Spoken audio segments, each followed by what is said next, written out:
The cold had a name that night. It was called isolation, and it breathed down my neck long before the first knock. Last winter, a road trip to visit college friends stretched 18 hours, so I broke it up. The return journey brought me to a desolate stretch of highway and an Airbnb I booked on a whim. Snow, thick and relentless, had already cloaked the world in a deceptive silence by the time I reached the tiny dot on the map they called Sterling Creek. It was less a town, more a scattering of shadows, with storefronts boarded up like forgotten teeth and houses swallowed by vast, empty fields. My Airbnb sat furthest from everything, a modern anomaly tucked amidst the crumbling, ancient farmhouses, its sleek lines a stark contrast to the oppressive solitude of the landscape. The gravel driveway crunched under my tires, the sound a jarring intrusion in the profound quiet. Inside, the photos had promised contemporary comfort, and for a moment, the warmth from the vents was a welcome embrace against the biting cold seeping through the walls. I toured the rooms. A sterile kitchen, a cramped bathroom, a single bedroom, then collapsed onto the living room sofa, remote in hand, eager for the numb oblivion of late-night television. That's when the first knock came. Not on the front door, but from behind me. My blood ran cold before I even registered the source. A face, pressed against the large window overlooking the snow-choked backyard. Her hair, a wild, tangled mess, framed eyes that gleamed with a desperate, unhinged light. She tapped frantically on the glass, then pointed a skeletal finger towards the front door before melting back into the swirling snow. My heart hammered against my ribs, a frantic bird trapped in a cage. Every instinct screamed no, but a morbid curiosity, or perhaps just a primal need to understand, compelled me to inch towards the front door. I cracked it open, just a sliver. She was there, closer than I expected, a grotesque parody of a smile stretching her chapped lips. Her voice, a ragged whisper, pleaded, "I need help."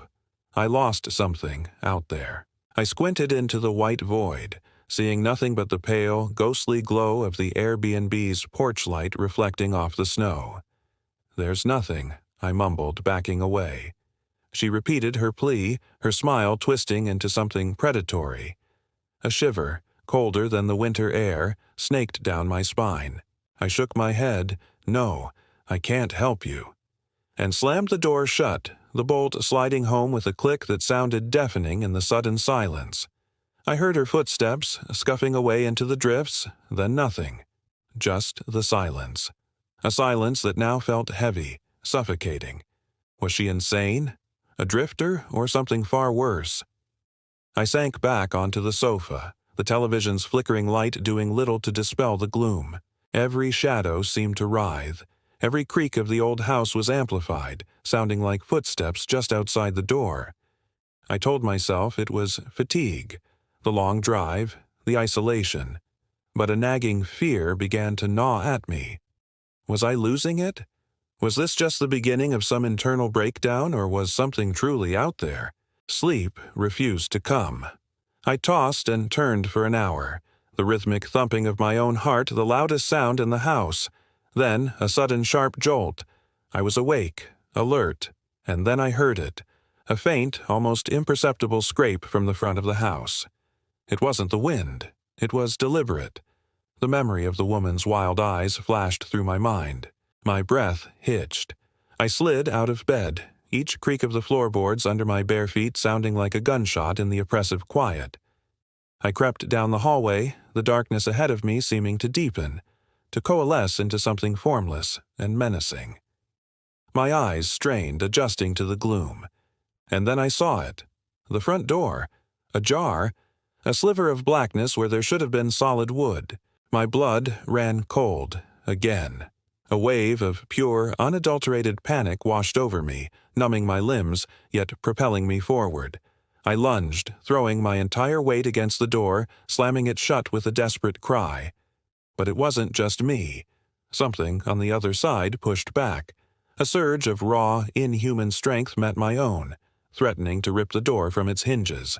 I gritted my teeth, digging my heels in, every muscle screaming in protest.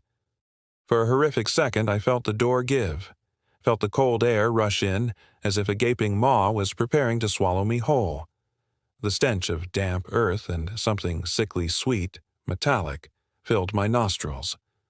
I squeezed my eyes shut, pushing with every fiber of my being, and then, as suddenly as it began, the pressure vanished.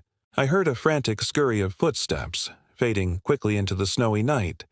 My body trembled, shaking uncontrollably. I fumbled with the locks, turning every deadbolt, chaining the door until it felt like a steel fortress. My breath came in ragged gasps. I stumbled to the nearest window, peering out into the swirling white, but they were gone. Whatever it was, whatever they were, the terror was a cold, tangible weight in my chest. There was no staying here. Not another second.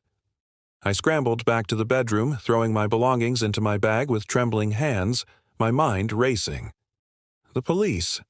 In a town like this, they'd be hours away if they even believed me. I knew, with a certainty that chilled me to the bone, that the person at the door was connected to the woman, that their strange, desperate plea was nothing but a lure. I started the car, the engine's roar a comforting sound in the dead of night. As I drove away, watching the Airbnb shrink in my rearview mirror, a lone, stark silhouette against the endless white, a single thought echoed in my mind. If I'd opened the door, if I'd woken up just 1 second later, I might have vanished into that white void too, another forgotten shadow in the snow. Stories like Sarah's often leave us questioning not just the external horrors, but the delicate line between reality and our own minds. When faced with the unknown, how do we distinguish genuine threat from the terrifying whispers of our deepest fears? And how far would you go? How quickly would you react when that line begins to blur? If you were Sarah, isolated in that snow-choked Airbnb, hearing that frantic knock, would you have opened the door? Would you have stayed, hoping it was just a nightmare, or would you have fled into the unknown night? Share your thoughts and tell me what you would have done in the comments below. I'm eager to hear your perspectives.